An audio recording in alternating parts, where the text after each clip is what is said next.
Give me a memory of your best performance and one of your lower tier performance. All right, I'll give my lower tier performance immediately. Is I got knocked out in like 21 seconds. Whoa. Main event of Island Fights. I'm the last guy to walk out, and I was fighting this guy. His name's Omar. I can't even remember his last name. You knocked you out that hard? Yeah.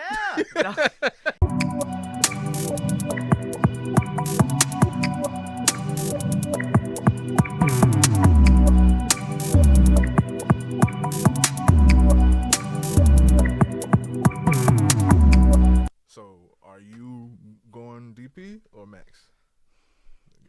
If I'm gonna be like, my heart would want Dustin because of it's your retirement fight in New Orleans. I mean, he's talking about Lil Wayne walking out with him.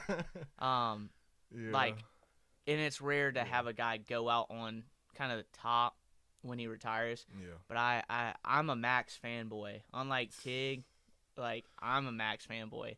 So Max is my favorite fighter I think ever. Really? Yeah, I love Max Holloway. And I think DP and Max 2 was a great fight. Yeah, it was a great fight, but the difference maker now is Max is actually going to be a 55er. Like, he wasn't a 55er when they fought the second time. Nah, that's the same thing. And there was times that he rocked DP, so it was like, oh. Yeah, he didn't feel really comfortable all the way yet. You know, but now he's got the size, like, and when you were talking to Tig, there, that point of he's got to get back on top. Mm-hmm. Like, he's got to be there, because if he loses, now you're kind of like, what do we do with That's two in a row. Max? 2 in a row. What do you do? I mean, For somebody like that, he can't afford 2 consecutive. For DP, whether he loses or not, regardless, he's gonna put on a great show. But it's the last fight, regardless. yeah, exactly. So I think, but I just think Max is still, because he looked good against Ilya. Is the thing in the second round he was landing. I thought it was 1-1 going into the third. I think he just made a mistake. Yeah, he just made one mistake, and you can't, with Ilya, you cannot make a single mistake. For sure. Like when somebody's got power like sure. that, and then we're not even talking about his jiu-jitsu or his wrestling or anything like that. That's just his hands. Yeah. So, Shout out DP. DP's gonna box his ass off. He got hands too, for sure. Yeah. But definitely, like, I feel like if Max didn't make that mistake, he had a good trajectory to possibly win that fight as well. Yeah, I think it's gonna be exciting, but I just lean Max. I just think he's a little younger. You know, he's been through wars, but not as many as Dustin. And he's just finally gonna fill out at 155, which is going to be tough to deal with, I think. And I feel like, and even though it's been time past, but figuratively, I feel like that Islam fight took a lot out of Dustin, in my opinion. Like, because I feel like he really doesn't have anything to prove other than to put on a great show. Yeah. Yeah, so it's like, y'all already know I'm beatable. Nigga, y'all see me give my all out already. Y'all seen me go to war, and bro, bravo to that fight. Still to this day. Yeah, it was a great fight. Bravo to that fight. If he would have hung it up there, like, you know, I would. Oh my God. I would have been. You know what I'm saying? Like, that's why this gotta be. Yeah, it's tough, and then it's like, it's just hard for me because it's either way I'm gonna be upset. It's not like it's like cool. I like it's gonna be bittersweet either way, but I'm gonna enjoy the fight. Hell yeah, bro. But like, definitely, I wanted to see a great fight. I want it to be close. I would love for it to be close, but yeah, my head it's a heart over head thing. But not heart over head. I can realize that I have a heart opinion and a head position, and a head opinion, and the smart opinion in my opinion is Max. But for DP to be his show, of course your heart's gonna go to him. Exactly. I mean, you want the guy to go out on top. Yeah. I've watched his whole UFC career. You've seen the ups, the downs. You've seen the wars. I mean, how do you not root for the guy? But the smart decision, just because of mileage, size that Max can put on now, his boxing's he's only getting better. I mean, just a fight ago, how he did Justin Gaethje was just gnarly. But it would be poetic to be 5 rounds, and it ends with standing and pointing in the middle, and they just they finish out last 10 seconds just oh God, slinging. We would love that shit. We be a would movie. love that shit, and then they just hug at the end, and they just both raise. Yeah. Oh hell yeah, that'll be cinema for sure. Hell yeah. Cam Bennett, the place until the time is now. You are tuned into the lunch table. You got your boy Savo in the building. Special guest, Mr. Choker Motherfucker. Mr. Right Hand, Left Hand. Mr. I'll knock you out if you say something if you come across this ring. Tell the people who you are, please. What's up, everybody? I'm Killa Cam. I'm local and 2-0 professional fighter. That's what's going on, bro. So you're 2-0 professional. We're going to hop straight into it. We got Cam Bennett in the building. Killa Cam for the people that I already know. You should know by now. So you're 2-0 as a professional. What's your amateur record? Amateur record, I was 8-5 with 7 finishes. So 3 of them were by knockout and 4 by sub. And now I'm 2-0 as a pro with 1 sub. That's what's up, bro. When did you actually start fighting? So I actually started fighting when I was 18. I got out of high school. And long story is I used to train jiu-jitsu and wrestle and all that throughout high school, and at the same time I'm watching the UFC, and I'm just starting to become a really big fan. And by the time my senior year rolled around, I had a really good junior and senior year, but I just did not want to wrestle in college. I was kind of burnt out on wrestling and everything there. I'm sorry, I'm about in junior, senior year. You mean in high school? In high school. So you were wrestling then? So you are so you was kind of say fighting. Yeah. Kind of. So you've been in the sport more per se. You say your whole life? Since freshman year of high school. Freshman year, okay, high school. Yep. And I just graduated high school and had finished wrestling, and the gym that I was currently going to for jiu-jitsu and kickboxing was not, like, it kind of had a little blow up, and it just fell apart. So half the team went to Team Remedy, and I was like, well, I train with all those guys, so well, let me go that way. And so I showed up to Team Remedy, and they happened to have a fight team. Trey Alador was there, and he let me train with the MMA guys, and I was hanging with them. I was beating some of them, and I was like, well, why? I mean, I'm here. Might as well. Might as well just try out one. Yeah. And because I was such a big fan of mixed martial arts and the UFC, I was like, if I try one and I like it, then take another one. If I try it, don't like it, not good at it, then, you know, it's a story to tell your grandchildren and all that stuff. Be like, oh, I fought in MMA. Who gets to do that? Yeah. Sit down and watch this film. Yeah. So debut was at Island Fights 50, I think. It was an amateur pro card. I was like the second or third fight on the night in the Civic Center. Where are they at now? Like 90? Yeah, 89. Island Fights 89 will be in June. Okay. So I made my debut there. Beat the guy in like a minute and 30. Like, I submitted the guy, and I was like, you know what? I kind of like this stuff. And now I'm 15 fights in total with amateur and pro. So, and just keep on going. So it went from, oh, let me just try this thing out to, well, I'm a professional athlete. So it's going pretty good, I guess. And like I said, I'm an observer at this particular point, but with your amateur career, I was pretty short. Is in your opinion, is it pretty short? I think my amateur career, I think, was longer than a lot of MMA amateur careers now. You see a lot. Boxing's different. Yeah, boxing's a little different. You rack up so many fights. Yeah. I'm used to hearing those records and shit. Yeah, boxing, kickboxing, you would have way Hundreds. more. Yeah, you would have way more. That's what That's what I was anticipating. Like, look, tell me one of these. Like, I'm thinking you was like in the Kumite type shit. I'm 18 years old with 200 fights already. Like, bro, yo, Mexicans and boxers, the motherfuckers that been training in boxing since they were 8. Yo, the amateur record is crazy by the time they graduate college. So yeah. You're 18?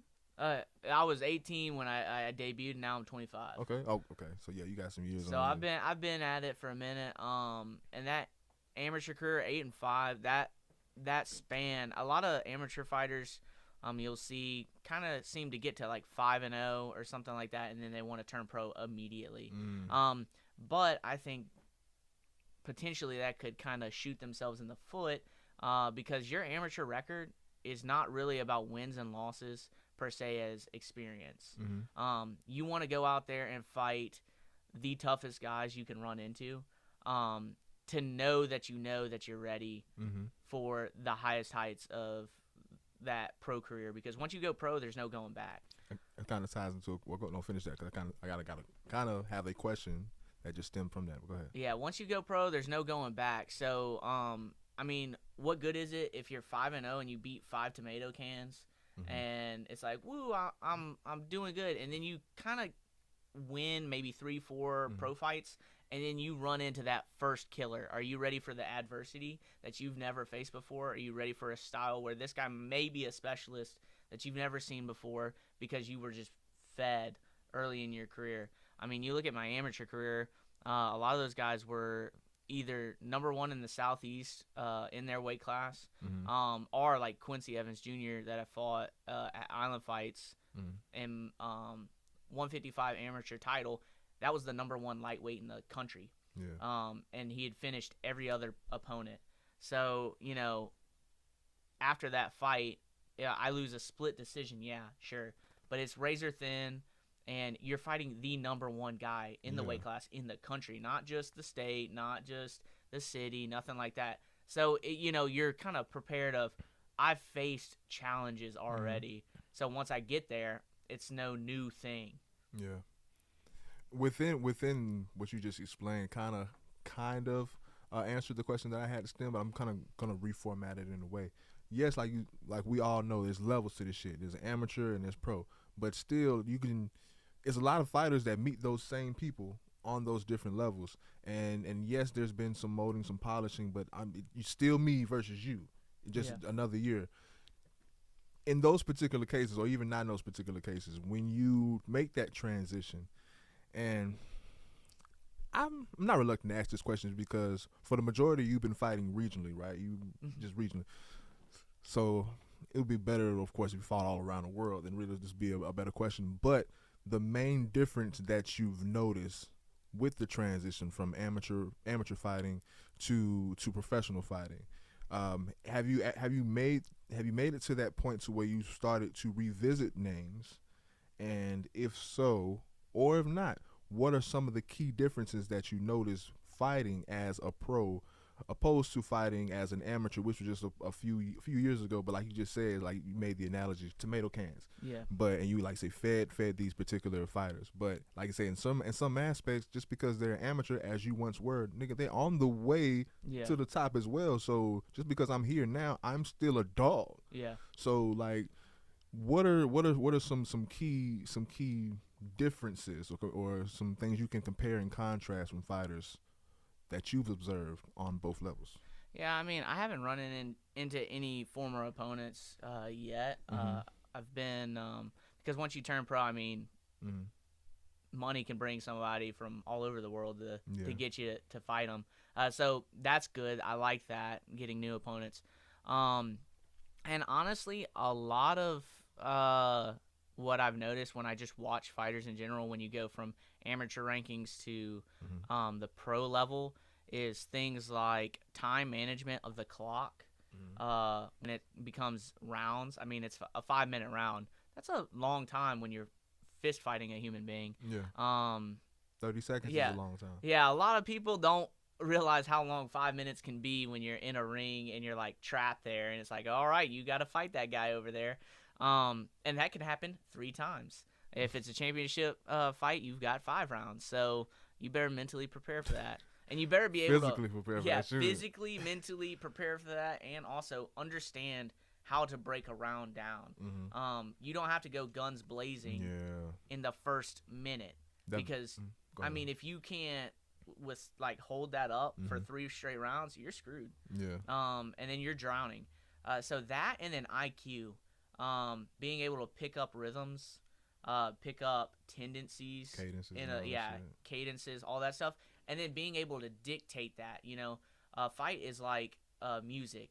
there's rhythms and beats to it. So I need to change the beat and dictate the pace of the music, basically, when it comes to striking. And I can do that with same side techniques. Say I throw, everybody's used to, I always explain, I teach a kids class. I explain striking with, we're used to going left, right, kind of like marching. So 1, 2, 3, jab, cross, hook. That's marching, cadence striking. But if I start to change it up and go left, right, breaking things up like that and being smart enough to do that in a round and in a fight, those are things that separate, I think, pros from amateurs when it comes to that. Because still, amateur level, you'll run into guys that they still want it. They're dogs. And then pros, you run into them. I mean, it's a little more apt to people won't break as easily because there's a check on the line. I mean, half your paycheck is if you win. So, if somebody's like, oh, I need this to keep the lights on or pay the bills or feed my family, they're more apt to, like, it's a little harder to break them. You just got to find what it takes to push them off the cliff. Nah, but a lot of what you explain, like I say, for one, I feel you. But a lot of that, like I say, a lot of that is what separates, in my opinion. Well, for one, in my opinion, I feel like it translates across sports just in general, because you can find that in football and basketball, just as far as that veteran mindset. Past being elite, when you're elite, it's more so being an elite athlete. I want to say yes, you have the mind and the body at peak, both at peak. But as far as that veteran, when you become a veteran, is when you really, like you said, can slow the game down or slow the fight down and think of it more as chess and not just, okay, I have the ability, I'm just going to go ahead and kick ass. No, really, how can I control this match? But yeah, and I'm glad you broke it down like that. But yeah, I really see how that translates through sports, just when it comes to a veteran mindset and how they can control more by, you can say, their output being less, but they can still control more just by thinking ahead or just thinking the game in advance. But yeah, I commend those particular players, because those are the elite veterans, in my opinion. But definitely, man, shout out your team, your current team. Shout out to Team Remedy. You guys just had Tig on here. He's there. John Gunther, undefeated pro. Killa, undefeated pro. Colin Goodman. We're talking Robbie, Dawson. We just have a bunch of guys on this team right now as a fight team. But as a whole, Coach Ben, Seeley, and Trey Alador, I mean, I just feel like our team is one of the best around. When it comes to jiu-jitsu, we've got Trey is our black belt, competition level black belt. And not only him on the mat, but just all the purple belts that we have on the mat. Somebody like Rich, if you ever run into him, he is one of the chillest guys ever. But the dude is a bad man on the mat. Yeah.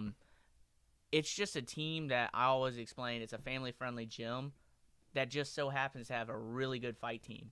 I mean, in the past 2 to 3 years, you're talking about we've collected 20 to 30 wins, I think, as a team, and keeping those losses to maybe 10 or less. So we've really turned a corner, I think, and have announced ourselves. But I think this year is when we establish ourselves of, hey, we are the top fight team.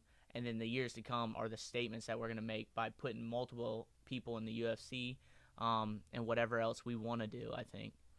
As of now, that's what's up. That's dope. As of now, listen to what you said. Y'all sound like y'all similar to like another fight team, like the Fighting Nerds. Those some bad motherfuckers.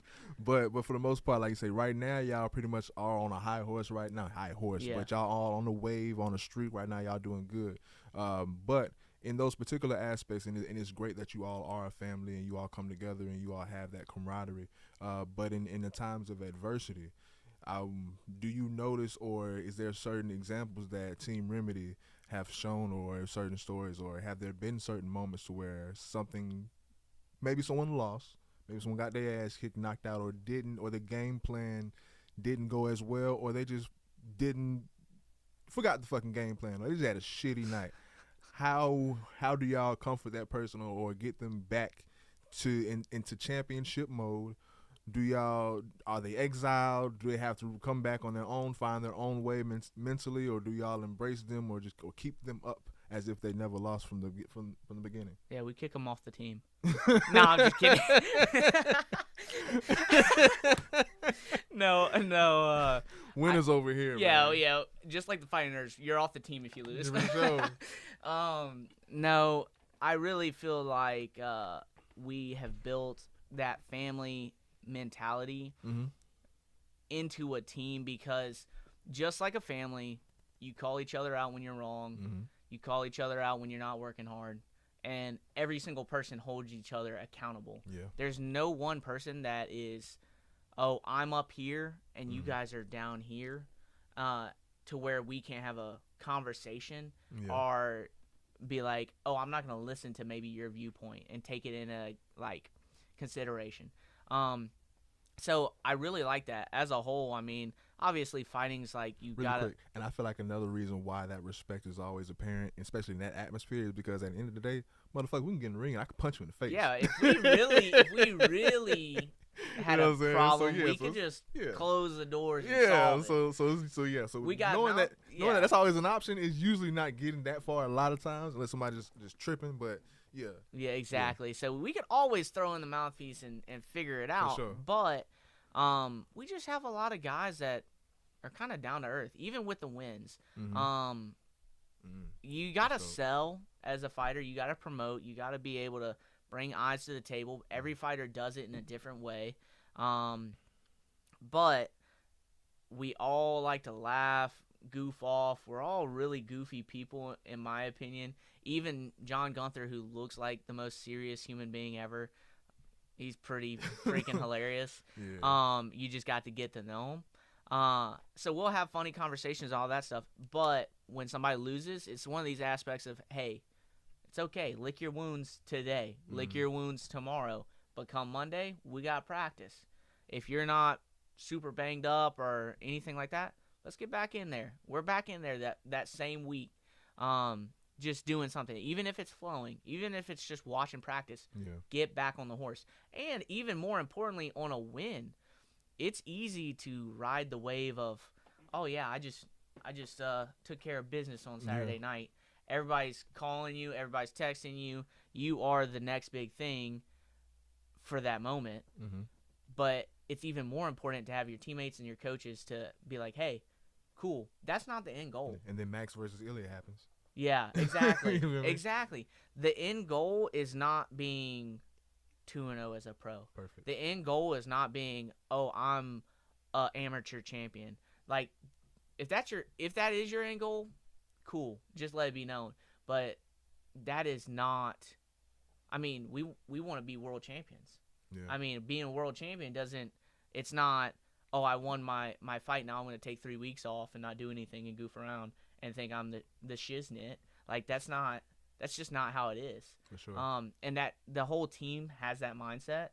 We're all hungry for things. So it, like, when you have a room where everyone's hungry, everybody kind of likes to talk to each other, hang out, it really holds each other accountable and also allows us to pick each other up when somebody loses.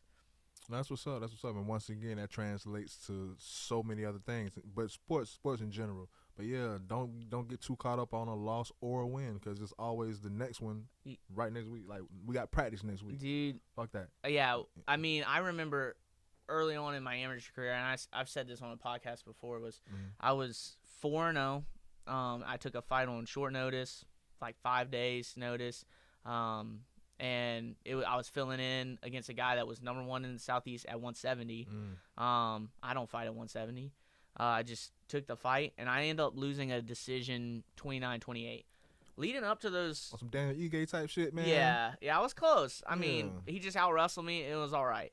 But up before then, those 4 wins, you are the next big thing. Like, especially at Island Fights, people are watching you. You got a lot of eyes on you. So...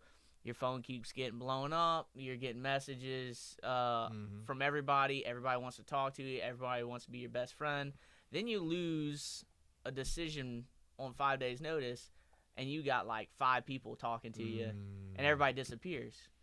And if you're holding on to that thing, like the attention and the people, with a win or a loss, you're not gonna make it far in this sport because people, in life, yeah, man. and in life, because when you're up, everybody wants to be your best friend. You feel me? When you're down, they out. Cause you gotta love yourself and have that mental balance at the end of the day to know I'm human. Yeah, and you gotta have that small circle where you know those guys will hop in a foxhole with you and go to the end, and battle it out, and they're there to pick you up on a loss, and they're there to celebrate the wins. And that's what I feel like we have at Team Remedy.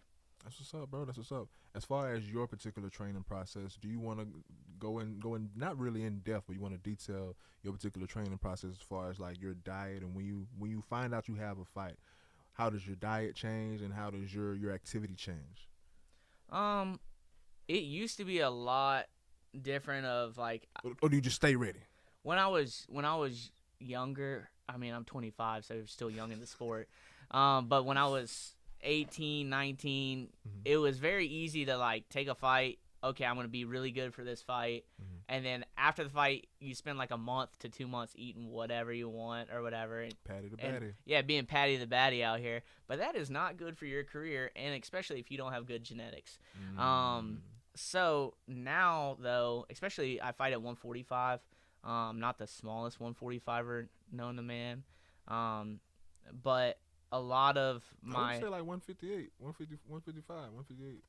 No, because I'm competing against TJ Brown in a grappling match at 165. So, but I wish I'd be. My coach probably talked me into cutting down to 135 or 125 if I walked around at 155. He'd be like, "Yeah, you could go lower." Yeah. But now that I especially as a pro, you got to realize that shot at the UFC is inching closer and closer and closer when you get another win. You rack up the wins, the shot at the show is just right there. So you need to, just like I said, of 2-0 is not the goal. You got to live like that. So training, I train like 5-6 days a week. When I don't have anything scheduled, 5 days a week. Like, I'll take every once in a while when my body needs it, I'll take a practice off, maybe midweek. And Sundays are always my off day. And this is when you have a fight, or this is when now? just in general. Okay. But if I have a fight, like I've got a grappling match at the end of the month, and then I'm fighting hopefully in July. So right now I'm training 6 days a week. And Sundays I won't practice, but I went for a run before I got here. So I'm still training 6 days a week, do strength and conditioning twice a week, and then I run almost every day unless my knees just need to take a break. How hard is it actually being mixed discipline? 'Cause you say you have a grappling match. That's just straight wrestling, right? So this grappling match is a jiu-jitsu match. Okay. So, I mean, it's not too hard because throughout the week, usually when I have a fight coming up, Monday, Wednesday, Friday, we have kickboxing, and I'm also like we all have an extra fight team practice in there, and I'll do those. Tuesday, Thursday is jiu-jitsu days, and I get a lot of rolls in those days, and then Saturday is sparring. We'll spar 10 to 15 rounds, and then get some grappling in after that. So that's when I got a fight coming up. Because I have a jiu-jitsu match coming up, I've kind of kept that schedule, but on Mondays and Fridays, instead of that extra fight team practice, I just do an extra jiu-jitsu class because I'm taking this grappling match really, really serious. That's interesting. That's interesting to learn, because in that particular, well, with the multidiscipline that is mixed martial arts, of course, it's different from just boxing. Of course, when boxing, when you have a different opponent, yes, I got to change up my style and really, really key in on this particular style for this particular fighter. As opposed to like a mixed martial artist, if you are doing a particular fighting style, I would have assumed that I'm locking into only this particular fighting style for this particular duration until my fight. Like if it's kickboxing, then I'm only doing kickboxing until I'm the baddest motherfucking kickboxer. But you know what I'm saying? And I understand what you're saying. But I have no clue. I'm just the optics of it. Yeah, no, I understand what you're saying. You have to, like, especially as a professional you start to tailor your fights for your opponent. So, say hypothetically, in this instance, I was fighting Islam or Habib. I need to be fully aware, obviously, they're going to shoot a takedown. And so I'm going to focus a lot more on wrestling, getting back up, not giving my back. Also for Islam, not getting caught in the darts. But I also need to tailor my striking and still train striking to how can I make my striking deterrent for the takedown. Like, I know he's going to shoot the takedown. How do I strike somebody that's going to wrestle? Well, I'm going to lower my level a little bit. I'm going to bend my knees. I'm going to throw maybe a little more uppercuts in there. So you start to tailor your training for that, but you don't disregard, like, striking completely. Because Islam, he ain't disregarding his striking. He wrestles, but, yeah, even that Dustin Poirier fight, he looked all right on the feet. He looked all right on the feet against Alexander Volkanovski. I mean, he landed that head kick in the rematch. So you have to kind of tailor it for the opponent a little bit. Be like, hey, here's the key things that they're going to do, but you just don't, like, disregard it completely. In the aspect where, like, say, if you're just doing the straight mixed martial arts or on a UFC level, then, for sure, you tailor for the fight. Yeah. But going back to the terminology that you said earlier, I didn't know grappling was just BJJ. I thought grappling was like, okay, you're wrestling. So I was like, okay, that's a certain type of – so I was saying as far as the type of match. Yeah, I think grappling's, like, it's a good umbrella term because wrestling would technically be in grappling. Jiu-jitsu would be grappling. But in this grappling would y'all be striking? No. So this is just going to be doing jiu-jitsu, all that stuff. So I've definitely upped my jiu-jitsu, but because that's not my main, like, thing, I'm still training striking because I know fights are coming down the line. Still got a lot to learn. Yeah. I'm just a fan. So, you got to juggle a lot of things. Yeah. But, yeah, I definitely grew up loving boxing, sports in general. But as far as UFC and mixed martial arts, growing up, there was a stigma, I guess, because it wasn't as polished and as formal as it is now. Because this is fucking sport now, like, for sure.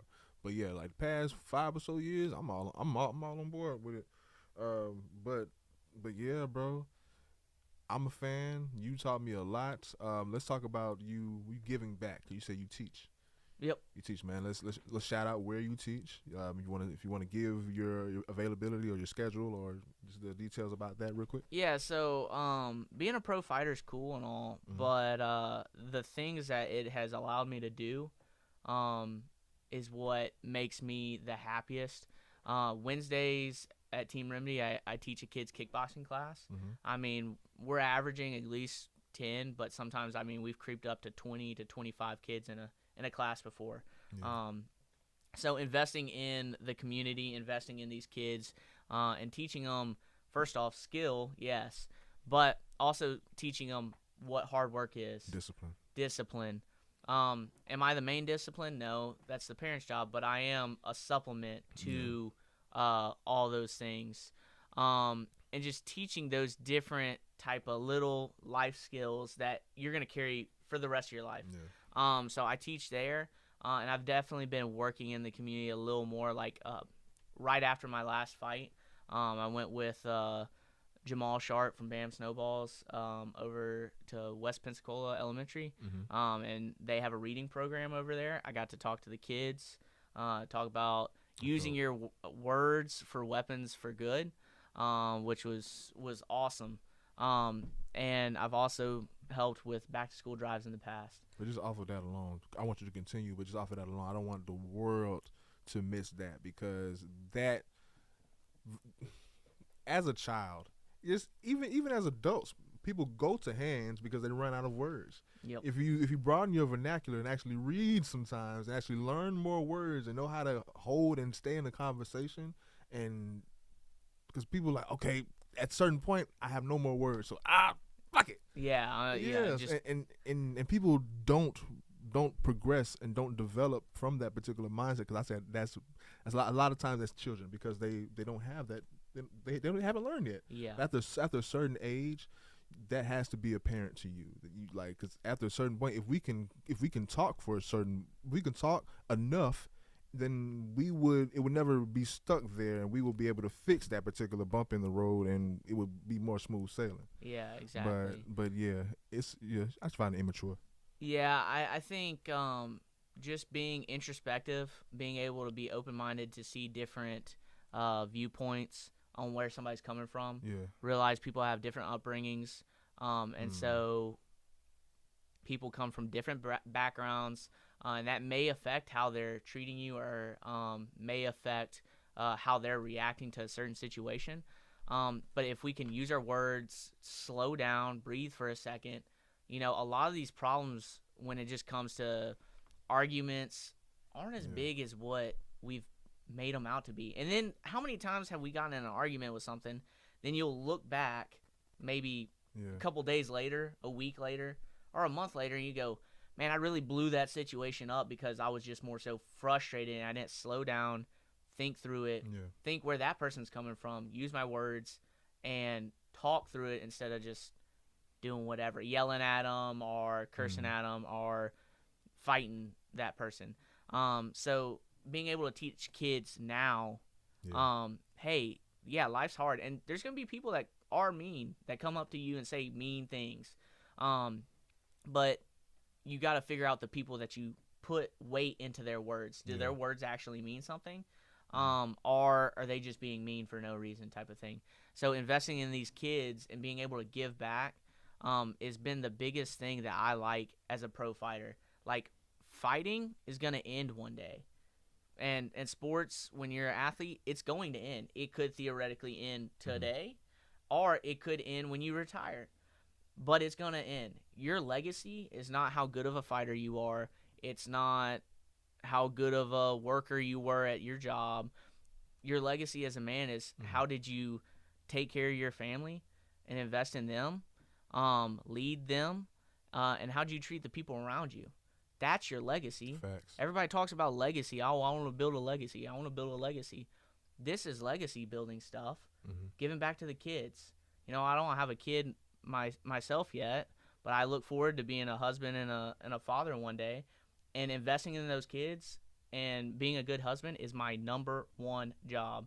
And if I don't do a good job at that, sound like me, man. What kind of legacy have I left? For sure. Not dead ass. No, that's facts. And going back to what you said, well, once again, that's what's up. That's kudos to everything what you just said. Going back to it as far as communication, and how it's so important to instill that into young people, because that's where their that's their developmental stage, and that's where they learn the most, and that's where they can pivot the most. And after a certain point, not saying people can't change, but after a certain point, it's tough for them to change if they're set in their ways. But it's so many people that don't understand. It's not what you say, but it's how you say it. And then when it comes to just the tonality of things, when it comes to text messages, because that's like primarily how people communicate. You cannot understand how people are saying this through a text message. Oh, easy. Oh, easy. My God. One period on, like, say my mom texts me, and you're going back and forth, and then she says, you may not be on the same exact page, but she says, okay, and then period. That period alone could be like, oh, man, maybe that's a little more serious. Or if she changed okay from okay, if somebody changes, it could be okay, or they just say okay. That sends a message of, well, maybe they're upset or something more like that. Yeah, so, it's hard to read. People read tone into everything, every text message, and you could take it and then blow it up to be something that is not what it meant to be. And that's why as the man that I am today, at the age that I am, I've been here for a decade, I'm 30. So I've been through all that, texted hundreds of people, thousands of people, but at this point, I damn near can't text anyone, because for the simple point, you have to understand what I'm saying. You cannot read my words in your voice, because most of the time, you don't understand the context of my thought that made me say this. You need a certain context. That's why if I am texting, just randomly, there are going to be long messages. But long messages are stigmatized now. With long messages, more so either disrespectful or people are scared of those. But no, this is just context, because I'm trying to say something in its totality. And if I summarize it or just say a couple words, in your mind, you're going to miss what I say. So you have to read everything. Don't miss a word or a punctuation, please. And I know you are. But most people see that and be like, oh damn. So they already he's serious. Yes. So they get into that as okay, what's wrong? What's wrong? What's wrong? So they harp onto that like, no. This is my regular tone. I'm speaking regular. This is my regular response. It's just more elaborate. Exactly. That's why I can't do it. I can't text. Yeah, I like talking on the phone. I'm a face-to-face person. Face to face. Yeah, if it's something serious, like just talk face-to-face about it. Because you go over text, it's just. Yeah, I'm an old man now. Phone, phone or face-to-face, please. Like if it's something that can be said brief interaction, yeah, text. But if we're having a conversation, I don't like to have ongoing conversations via text anymore. No. Hell no. No, it's too hard. Too many missteps can occur. Too easy. Yeah. Too easy. Just off of someone not reading it fully, not taking their time and reading it, a run-on sentence, or just not understanding that my tone isn't where your mind is going. Because you had a stressful day, so you're already on the edge when you read something. I didn't. Yeah, exactly. I didn't send this in a stressful manner at all. But yeah. I don't know how we got there. Words. Use your words. But going back to you as a fighter, can you go back on your favorite fight thus far? My favorite fight. Well, let's go ahead and form this into one of the lunch table questions. Give me a memory of your best performance and one of your lower tier performance. All right, I'll give you my lower tier performance immediately. Is I got knocked out in like 21 seconds. Whoa. Main event of Island Fights. I'm the last guy to walk out, and I was fighting this guy. His name's Omar. I can't even remember his last name. He knocked you out that hard? Yeah. He was at the time the number one amateur from like the Caribbean. Yeah. And he had moved to Louisiana. He's undefeated as a professional right now. He moved up to 155. I think he's like 3-0, 4-0 as a pro. Word. So he's a killer. But I knew this going into the fight that his one tool to beat me is a left head kick. I knew it. Knew what we needed to do, all those things. And even in the picture of the head kick landing, my hands are up. It just skipped right off the top here, just enough to sit me down. And he finishes up with 2 right hands, I think. So you didn't forget the game plan. You stuck with the game plan. Yeah, I stuck with the game plan. The head kick he was able. I mean, he's an athletic freak of nature. You see the guy and you're like, golly, he's shredded. Definitely the complete opposite of me when it comes to physical abilities. But dude flipped that head kick up there real fast. I mean, I remember the start of it was he threw a jab. I threw one back. He throws another jab. I slip and roll under and rolled maybe just a hair too low. And then next thing I know is my coach is looking at me. And I look at him and I go, I got caught with the head kick, didn't I? And then he was like, yeah. And I was like, damn. Because it sucks because, like, main event, everybody's hyping it up. But I think the biggest, like that, biggest thing is walking into that, I knew he had that one tool. I felt like I was fully prepared for it, but I just didn't have the nerves of, like, you need to be a little nervous when you're coming into a fight to realize things can go. Anxious. Yeah, a little anxious because it puts you on edge. Yeah, on edge. You need to be on edge. I think I was a little too comfortable and being like, oh, I'm just going to close the distance, land a couple shots, take them down with whatever I want, and then submit them. And obviously none of that occurred. So that would have to be my worst performance. And a lot was learned from that because ever since then, everybody's wanted to hit me with a head kick and have not been able to. And even I've knocked people out off of that just as fast as you can lose in 20 seconds. Fast forward a couple fights later, I end up knocking a guy out in the main event in 45 seconds. Oh, shit. Let's talk about it. Let's detail them 45 seconds. Yeah, 45 seconds. I mean, my main idea was to grapple that guy because he was a striker, and I didn't think he was going to have anything for me on the ground. Talk your shit. But he kind of threw some teep kicks, and I started realizing in the first 20 seconds, whatever I would do, he would mirror a little bit. So sometimes you see in boxing, somebody throws a jab, the opponent throws the jab back. Throw 1-2, like Roy Jones Jr. talked about it. That's why he came out with that kind of like that rooster movement, is because he had an opponent that was mirroring every single detail. So when you pick up on that, you need to capitalize because you're dictating the striking exchange. Was it James Toney or before that? I can't remember exactly. I just remember him talking about him doing this movement. Because I remember that. Like, I remember he ended James Toney. And he hits him with the right hand off of it because the guy kind of copied him back and then he follows up with the right hand. love that fight. It's beautiful. But I see him kind of mirroring just what I'm doing. He's bouncing back and forth. And so I show him, I just kind of pick my knee up and feint the front kick. He does the same thing and then follows it up into a head kick. Well, I just block the head kick, something that we always drill. Yeah. But the thing that a lot of fighters miss is they'll block a shot, but they don't fire back. You don't get anything for free.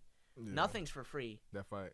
Yeah. I grew up watching that shit. So, but nothing is for free. So if you touch me with a punch, I'm coming back. Like, you're not just touching and then moving away. So block the head kick and the right hand came, and I mean I knocked him out off the right hand, but I hit him like 3 more times as he was dropping, and then I just like went in and hit him with 2 more. You're mean. Yeah, well, I mean the name's Killa for a reason. Now you sound like a pro to me, man. Like you just said, the fact that you learned from the loss, says a lot. But definitely, it's that 45 sounds pretty dominant. Yeah, that's got to be. I mean, that's my favorite finish because man, knocking somebody out like that's amazing. But my favorite performance so far might be my pro debut. I mean, pro debut was 3 days before my birthday. I mean, in your hometown in Pensacola, while you're fighting, you hear a "Let's go Cam" chant, which doesn't happen, and that went through the whole Civic Center, and that doesn't happen for really any fighter. So that was really cool. And then "Let's go Cam." Yeah, you hear that going on while you're. I mean, I dominated every aspect of that fight. When you get the scorecards back and there's a 30-25 on the scorecards in a 3-round fight, you did good work. And I didn't really get touched, but I cut the guy like 3, 4, 5 times maybe with elbows, knees. I showed everything in 3 rounds that you would want to see. I landed takedowns, controlled the guard. I dropped him with body shots. And then at the very end. First one. Yeah, first pro fight. And then when you get the very end, they started playing Sweet Caroline. Yeah. So you're hearing the bum, bum, bum. And, of course, you got to make moments. Like, that's what fighting is about, winning fights, but you also need to create an experience for people. Things that take that person and go, I want to go back and watch that guy because he's a superstar. And so hopping on the ropes and leading everybody in that song and getting the whole arena to go bum, bum, bum. Like, and then just hearing that, it really, I mean, it gives me goosebumps thinking about it because it's like, man, I grew up in Pensacola. I grew up going to the Civic Center watching the Ice Flyers, graduated high school and walked there, graduated UWF, walked there, seen so many events there, seen concerts, and it's like, but now I'm that guy that puts people in those seats. And then not only that, creating memories for kids and adults alike to go, man, I remember that one time Cam went in there, put on a great performance. It made me feel some kind of special way of, hey, maybe I can be special too. And then like today, everything, like you leave a digital footprint too, because everything's recorded, so you go viral and that lives online forever. Yeah, you can.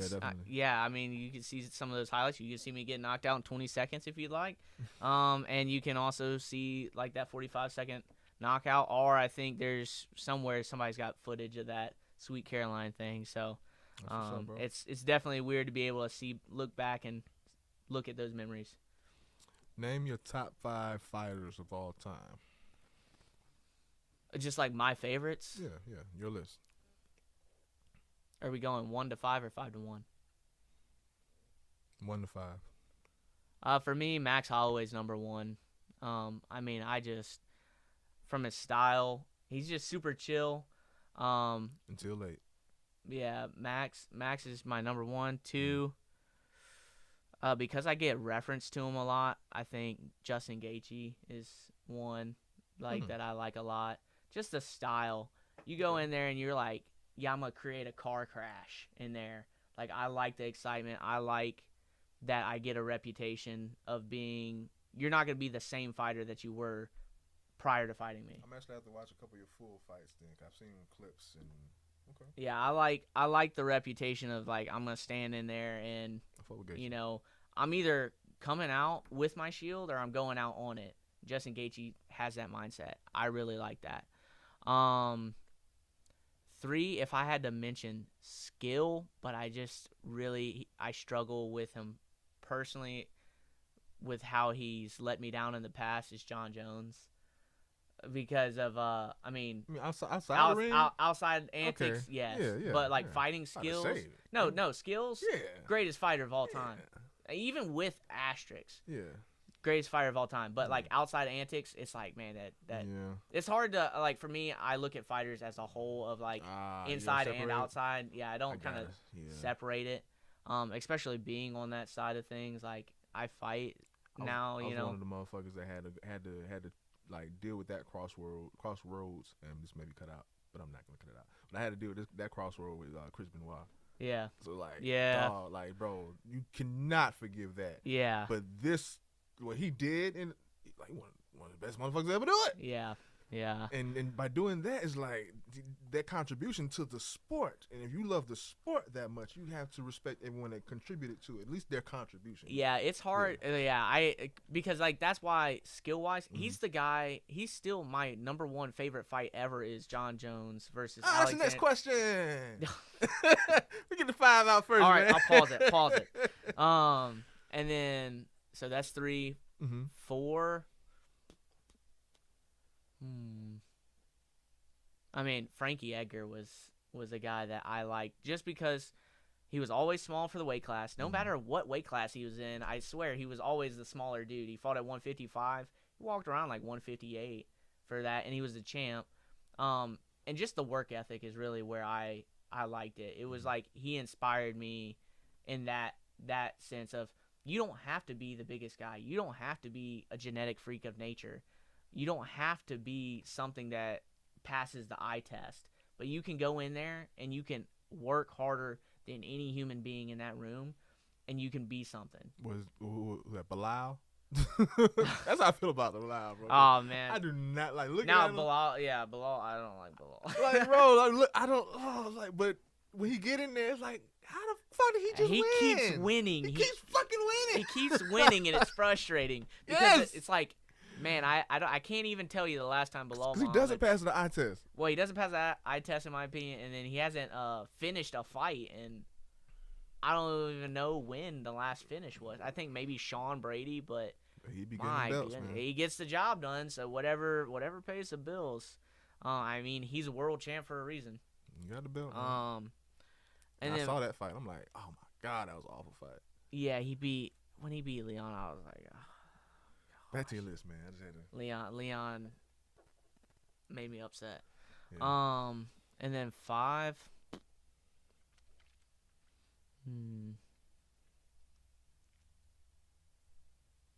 Do you want an honorable mention as well? Would that make it easier? Last 2 spots instead of 1? I'll just go 5. Okay. I'll just go 5. I really liked watching. Like, I remember watching Chuck Liddell. I knew you were gonna say Chuck Liddell. Why the fuck? During the duration of that gap, like towards the 8th second, I'm like, I'm sensing Chuck Liddell. Yeah, you read my mind. because you, oh god, it just may be just my assumption, but I feel like for a motherfucker to put Chuck Liddell on their top 5 list in 2025, you have to be a real fan, and I understand the reluctancy of it. I Yeah. understand why reluctant. I'm like, Yeah. that gotta be a Chuck Liddell. Well, it's hard because like I knew you were gonna say Chuck Liddell. the back half of his career, it's like, oh my How gosh, slow dude. you were saying. I'm like, he been out in Chuck Liddell. But I sort of God knew you were gonna say that shit. man, when he fought Randy Couture, my and you're God. talking about the trilogy with That's Randy, Chuck Liddell. yeah, that's Chuck It's Liddell. Chuck That's Liddell. prime. That's prime Chuck, and that was the face of the UFC for Yeah. the longest time. I mean, that was also, I think, what people thought a stereotype fighter was Chuck Liddell. He's got Get the mohawk. man's got a mohawk.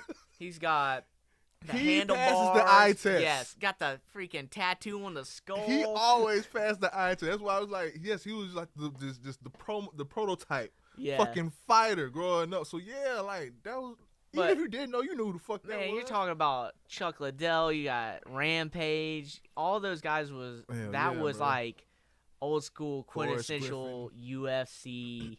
It was like, what's the UFC? It's those guys. So now we are so broad with how many fighters are all over the world.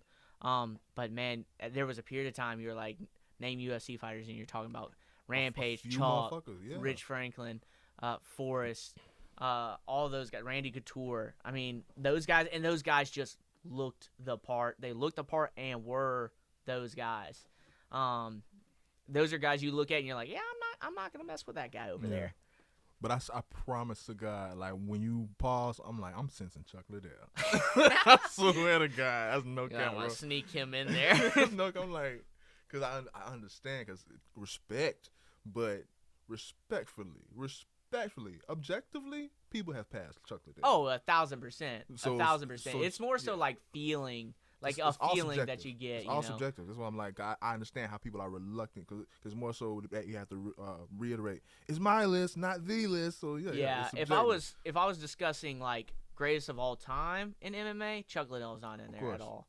But if I'm just talking about like fighters that I really like watching, he would be in there. Yeah. I think, and now that I think about honorable mentions, I like Daniel Cormier.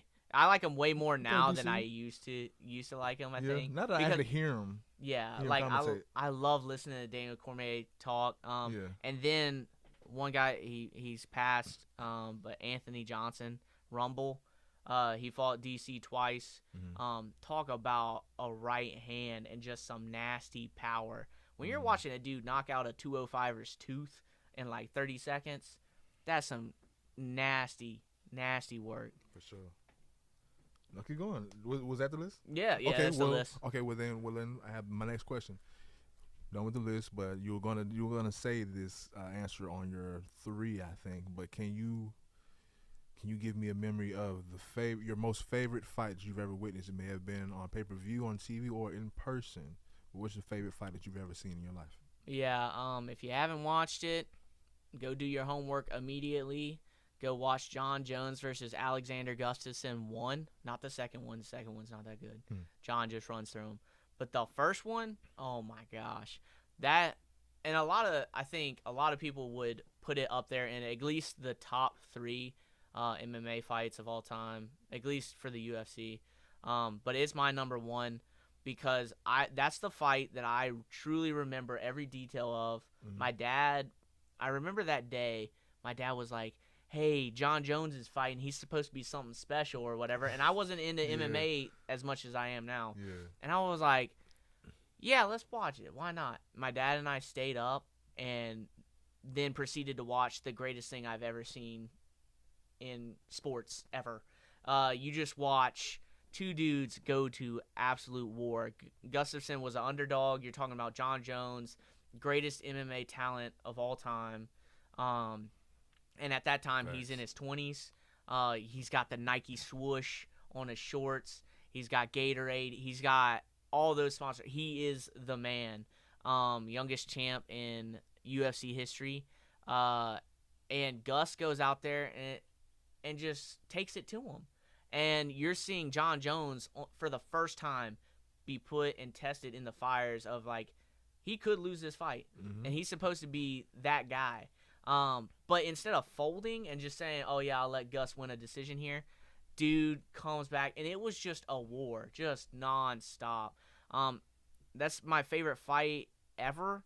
And I even have like a mat piece from the mat of that fight, and they autographed both of them. Yeah, it was a Christmas gift from my parents, and that is like prized possession. It sits in my bookshelf or whatever. That's by far my favorite fight I've ever watched. That's what's up, bro. Who is the most famous person you've ever met while you've been a fighter? I met. Other than Roy Jones. Yeah, I met Roy. Not to downplay Roy. It's No. just like You're from Pensacola, yeah, so there's a chance. I remember Roy missed me on a high five one time, and I was like, dang. But he was like walking past me. And I was like, oh, like he had just finished the exhibition match, reached out to get a high five. My dad and friends are sitting there, and he just walked past me, and my dad was just looking at me. He just started clowning on me, and I was like, when was this? Well, it was a few years ago or whatever. It's been a minute, so. But since then I met Roy, and that's been cool. But I think MMA wise, meeting I've met Luke Rockhold, Kamaru Usman was really cool. Just happened to run into him in a mall in Las Vegas. Like I was with my dad. He was there for work. I had just fought my first fight ever, and they were in a shoe store. And I like completely walked past him to look at a T-shirt. My dad goes, "Cam, dude, look who it is." And I was like, yo, that's crazy. So I met those guys, and I also met Frank Mir, who used to be heavyweight champ. So that was pretty cool. I got to attend his jiu-jitsu class, which was pretty awesome. That's dope. That's what's up, bro. Damn. And I'm gonna save that question. All right. Do you have with a fighter? It's kind of weird to say this particular question because like I feel like you got to be crazy to say, yeah, I really want to fight this guy. I had a dream to fight this person. But when it comes to just the mind of a fighter or an aspiring fighter or someone that's on the rise as a professional to the UFC, is there a particular person, not saying actively like as if you're calling them out, could have been in history, but what would have been your dream fight? They could still be active. Yeah. I don't know. I think with fighters, is that a thing? I think that's a very fair question. I think people think about that. I've always said that I think we wouldn't fight because it's just different weight classes, and also by the time I get there, he's gonna be on his way out. He's towards the end of his career. But I put him on my list is Justin Gaethje because everybody says that I fight similar to him. Like even on commentary in past fights, when I fought, I think Quincy Evans Jr. That's great fight. We literally stand there for 9 minutes and just punch each other in the head. So if you want to watch an exciting fight, that one is one to watch. But during that, somebody mentioned something about me fighting kind of like Gaethje. And so just that aspect of running into another human being that's like, doesn't matter who it is, they just want to go out there and put on a highlight. I mean, his nickname is the Highlight. So just standing there and going to absolute war and feeling another human being that feels that same way, and just experience it, and put on a exciting fight. But I mean, he's also somebody that I love to watch. So if I had to choose anybody ever, that would be cool. But that's just because I admire him so much, and I get the reference to him sometimes. What are some songs or some particular artists that you listen to before the fights, or in training, or are you a big music guy? Yeah, my family really likes to listen to music. My dad is when we used to have like iPods were still a thing, and you couldn't have all the music on your phone or just look up music at any point in time. Dad had like 28,000 songs on this iPod. But when I'm getting ready for a fight, I've realized like 80s rock is just kind of the thing that gets me going. Last walkout song I had was like Live Wire by Motley Crue. So something that's got a lot of guitar in it. That just gets me ready to go. I mean, I think music is so easily associated with memories and places and things. So 80s rock is something that we typically listen to at practice because that's what Coach Ben's playing. Some people in there don't like it or whatever because they just don't like 80s rock. I like anything from the 80s. But I love the 80s, bro. Yeah, I mean, more so like 80s club music. Yeah, for sure. So if you're listening to like if Metallica kicks on, something like that, Van Halen, anything like that, I'm kind of associating that with, okay, it's time to get ready for practice, it's time to get ready for sparring, or it's fight time. So that just kind of puts me in the zone mentally. It kind of puts me in that environment of, hey, I need to get ready for this. That's what's up, bro. You mentioned your dad a lot, bro. He sounds like a great man, man. We're gonna digress briefly from fighting and touch back into you personally, your background, and your upbringing with your family, man. Let's talk about that for a minute. Yep. So I've grown up here. My parents are both from Louisiana, but I'm the first Bennett in Florida. I have 3 younger sisters. We're all 2 years apart. And then I have my dad and my mom. My mom, stay-at-home mom, because my dad was blessed enough to have a job. He works for Baptist. He's a pharmacist. Okay. And he was blessed enough to have my mom be able to be a stay-at-home mom because that's a job in itself, raising especially 4 kids. Oh yeah. That's a lot. We're all 2 years apart. That's a lot of moving parts there. She's a coach. Yes. So, just a really tight-knit family. It's always been us that I just been thankful for that tight family and having a dad that's willing to take me to practices, willing to be there at my games. Not everybody has that. Yeah. So growing up, my dad's my best friend, you know. Sure. He's the guy that, especially you're in a house full of girls, like 3 sisters, my mom. He's the guy that's throwing the ball with me, and I don't have a brother to be able to do these things with. So if we're playing basketball, he's playing basketball with me. Whatever. But then when it comes to fighting, nobody in my family was a fighter, had the desire of fighting, did martial arts, anything like that. So he's just there to support. I mean, he knows what he knows from watching the UFC and watching MMA. But, you know, it's not like my knowledge surpasses his because I'm in the sport. But he's just there to support me every step of the way. I mean, like this last fight, he drove me, my dad, and my girlfriend went to Mandeville to fight. And having those 2 by my side and taking me there, he's willing to drive me to those fights when I'm stinking cracked out during a weight cut and dehydrated. So just having my family that supports me, has my back, and then with me, whether I win or lose, that doesn't determine how much they love me. And how they've raised me has just been very, very important to me, and I just wouldn't trade it for anything. That's what's up, bro. I'm not gonna say you kind of touched into it, but you kind of opened the door for me to ask this, usher in this particular question. Pros and cons of being a fighter when it comes to, as far as social interactions. It could be within family or just within your friend group. But has there been any difference, or do you notice any difference in social interactions, or just the pros and cons, or differences when you became a fighter, or when people know, okay, he can kick ass now? We can't talk to him a certain type of way. We got to watch our words around him now, and shit like that. Like, do you notice anything? Like, you notice that shit? It depends. It's when I go out and about. I mean, as a pro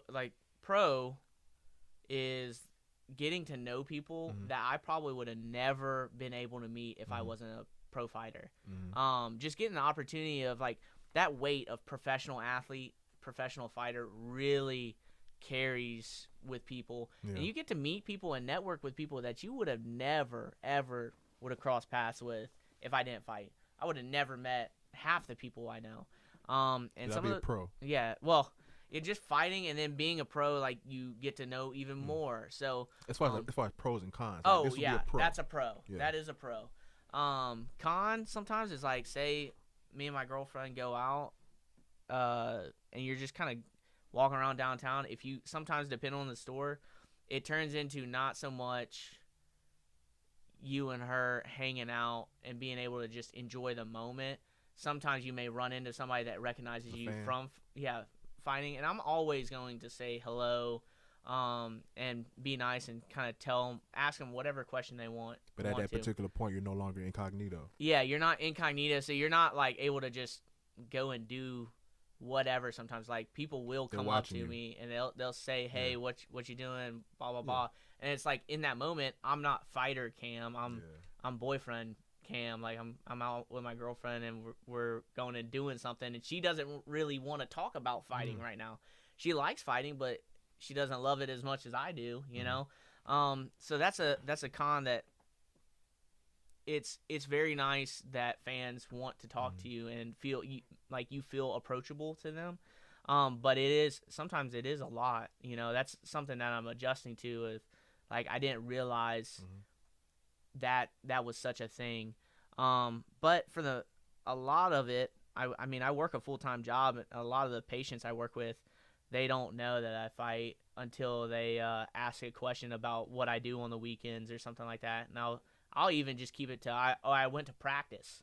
Well, I mean, like I told my coach, these patients look at you and they go, "You're 25 years old. What are you practicing?" type thing, because that sounds stupid. And I'm like, well, I'm a professional fighter. And so that opens a can of worms, which those patients think I'm lying to them. I don't look like a professional fighter for the most part. My nose is like slightly crooked, my ears a little big, but outside of that, I don't look like I fight professionally. I noticed you got a little Owen Wilson going on, man. That came from fighting? Yeah, this actually came from practice. Word. Yeah. Practice got my nose crooked a couple of times. So who did it? One time it was just it was a professional when I was an amateur. He fought at like 185. He like just threw something, and it's like I think it was a head kick, and I blocked it, and it skipped off my gloves, and the knee clipped just right there and turned it. And I was like, I kept lying to myself. I was like, oh, it's just swollen. That's why it looks crooked. But it was 1,000% broken. I woke up with 2 black eyes the next day, and I was like, dang. So I've had it broken, I think, twice. Like, I think I broke it in practice, caught a knee one time. And the guy was like, "Oh, well, you ducked into it." And I was like, "No, dude, you threw it straight at my head." So, but it is what it is. I'd much rather break my nose in practice than break it losing a fight or something like that. Oh, yeah. No, I feel that for sure. Quick callback. Final couple questions before we get out of here. But call back into something that you mentioned earlier. I believe you said his name was Rich.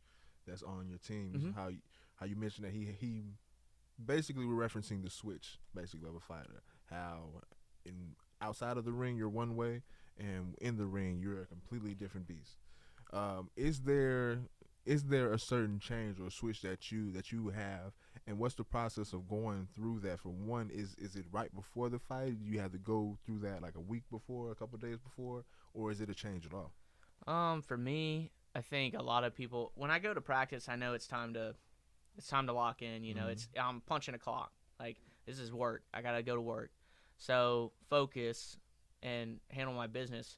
As the fight approaches, I get a little meaner. Like, I'm not like the most mean person ever. I smile a lot. I like to laugh, goof off, like very laid back.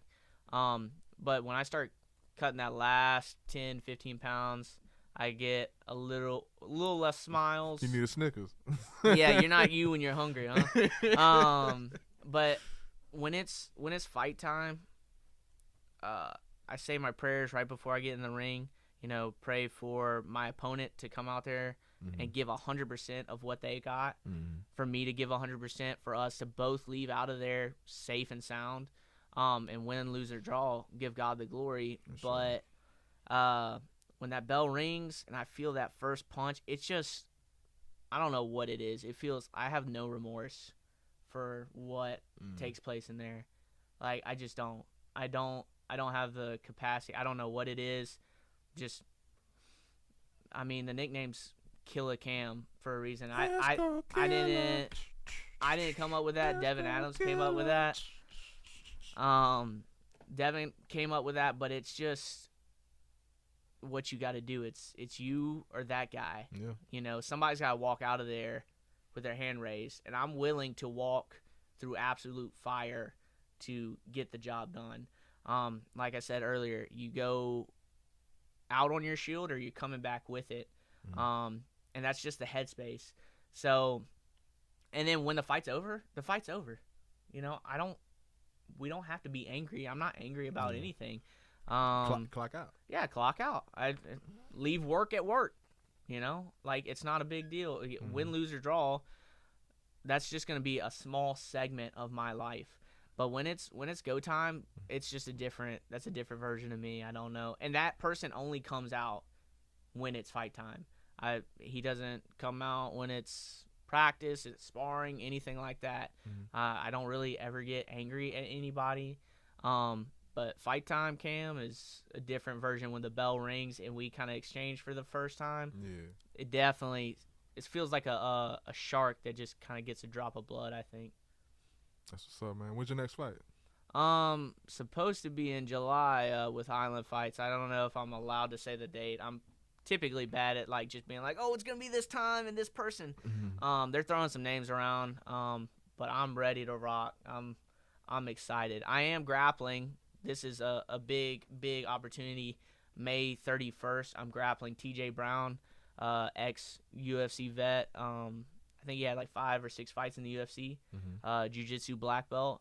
And we're having a grappling match in May, and we're the main event there in Milton. So that's my next thing that I got lined up. Huge opportunity for me. Got nothing to lose, so it's just go out there, have fun, and leave it all out on the mat. And then back to work in MMA and hopefully improve to 3-0 in July. That's what's up, bro. Brief shout out to Island Fights, man. How long have you been on the team with them, man? How long have y'all been doing business? Island Fights, I've fought 15 times total in my career. I think 13 of my 15 fights have been with Island Fights. I've highlighted or main evented headline. Yep. Having a little difficulty there. I got you, dog. Headlining multiple events. They have just been an integral part in kind of giving me an opportunity to grow who I am as a fighter. I mean, growing. Shout out Dean. Yeah, Dean Toole. All those guys. Ian. Or I got in trouble for this. Ian. Nick. Devin Adams. Ryan Toole. All those guys just take great care of us. I mean, what opportunities for amateur fighters are you getting? Typically, you're fighting in these small venues, barely anybody. We're fighting in the Civic Center, the Bay Center.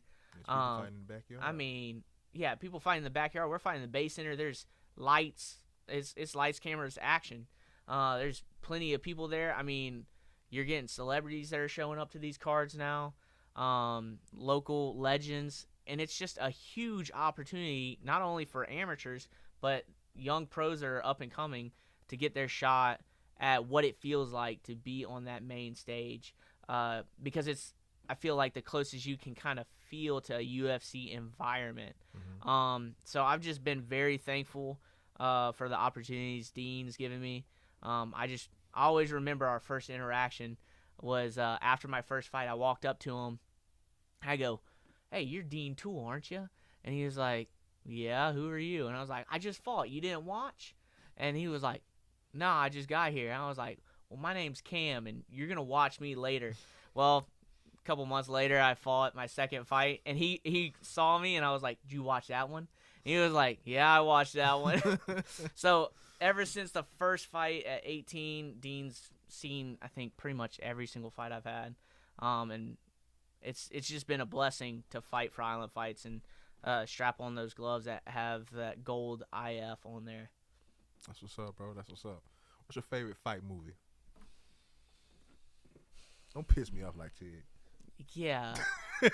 Yeah, I heard the whole I'm a Rocky guy, then I don't like one. Yeah, I only like 2 of the 4 that are quintessential.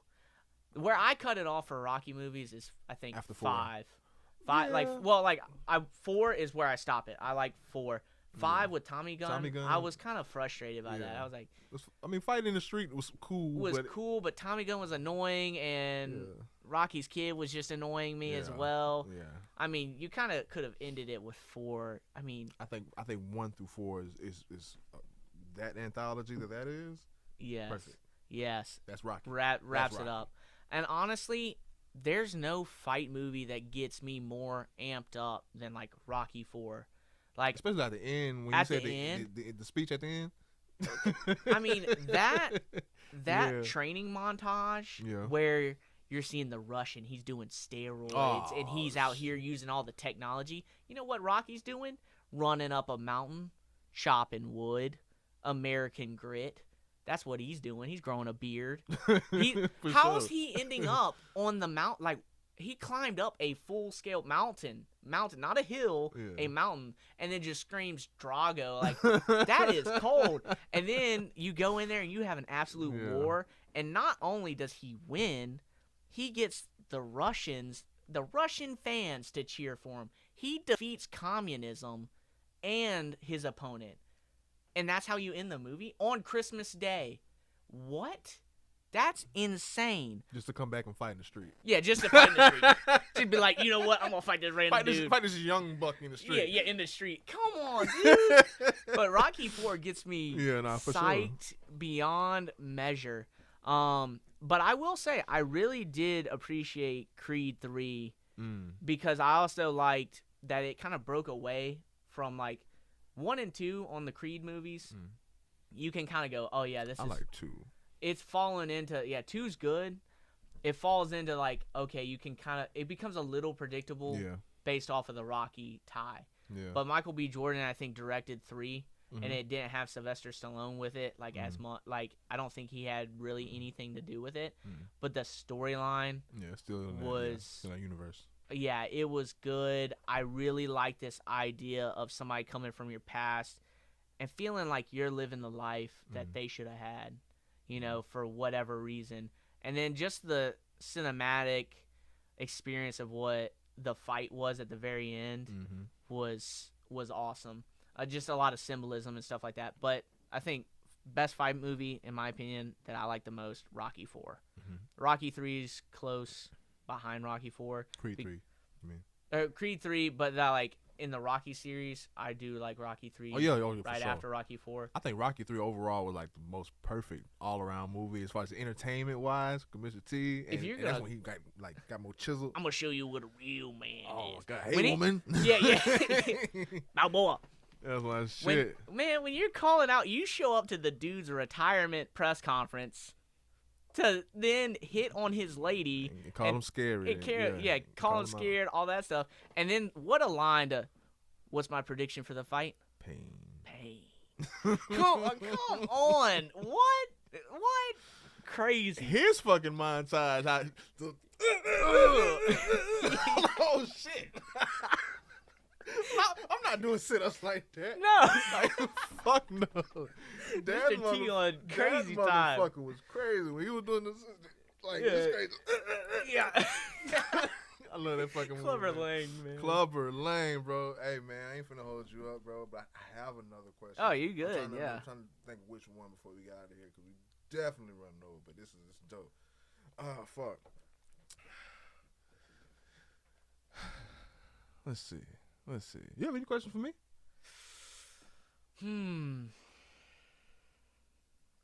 I mean, what's your favorite fighting movie? Since we're talking about fighting movies. Okay. One of my favorite fighting movies is Undefeated, which I personally feel like that Creed 3 movie, especially like the last fight, or just the overall build up to that fight in general, Creed 3, I feel like there's a lot inspiration from Undisputed. Yeah. This is my opinion. It didn't have the crazy cinematography with the back and forth, but just how Jonathan Major's character was as far as the optics and how he was in the ring and how Michael B. Jordan was. It was so reminiscent of Monroe versus Iceman. I love Undisputed. That's probably one of my favorite fighting movies. And then I like Dogfight, which is a documentary. Yeah, you were talking to Tig about that one. I've seen that one before. That's dope. And then of course I love I love Rockies. I love all the Rockies. You know, well 1 through 4. And then 5 and 6 is the. Yeah, no. And then Creed was okay. Well, Creed was dope, and I love Creed 2, man. I love Creed 2. And then 3 was cool to me, but I love Creed 2 and Rocky 1 through 4. Undisputed is my shit. That's my shit, man. That's the one. Undisputed 1, because they did so many sequels to Undisputed, and that shit's trash. Yeah, I don't like when movies like that shit's you'll trash. have something good and then you're like, let's recreate it, and then they just go and ruin it, and then they double down and ruin it more. Yeah, I'm like, and I could be thinking of other shit other than like Bruce Lee, you know, other than like karate shit. But I'm thinking about like actual boxing or fighting movies. Yeah, shit like Bloodsport. Yeah. I love Bloodsport. Yeah, Bloodsport's good. I love shit like that. You know what I'm saying? Raging Bull. Don't know that shit. That was like I think Robert De Niro is like black and white, and it was he played Rocky Marciano, I think. Yeah, that one's actually like highly rated. Shout out Rocky. That's history for real. The real Rocky. Yeah. But no, but yeah, Undisputed 1 with Ving Rhames and Wesley Snipes. That's my shit. That's probably the fighting movie I watch probably more than that. The sound effects of the punches, the fight, the sound effects that they had for the punches just made them sound like they hurt. Yeah, and they hit each other so much, and that fucking bro, nice. That shit was dope. You're gonna have to go home and watch it now. Nah, I'm playing it in my mind. Oh, you're watching it right now. I've seen it that many times. I like at the end when Monroe puts his hand up, the little music that they play. At the end when he makes the little toothpick Eiffel Tower thing, whatever he did. Cause he was in prison. He had life in prison, or whatever. But yeah, man. Undisputed 1 is my shit. Nice. Places of the time is now. You are tuning into the Lunch Table. We signing out this bitch, man. Tell the people who you are one more time, where they can find you. Name's Killa Cam, and you can find me on Instagram at KillaCam_0. I'm competing against UFC vet TJ Brown May 31st in Milton, and then next pro MMA fight, hopefully turning 3-0 in July with Island Fights. So hope to see you there. Be there, be square. You know you did. Yeah. We out.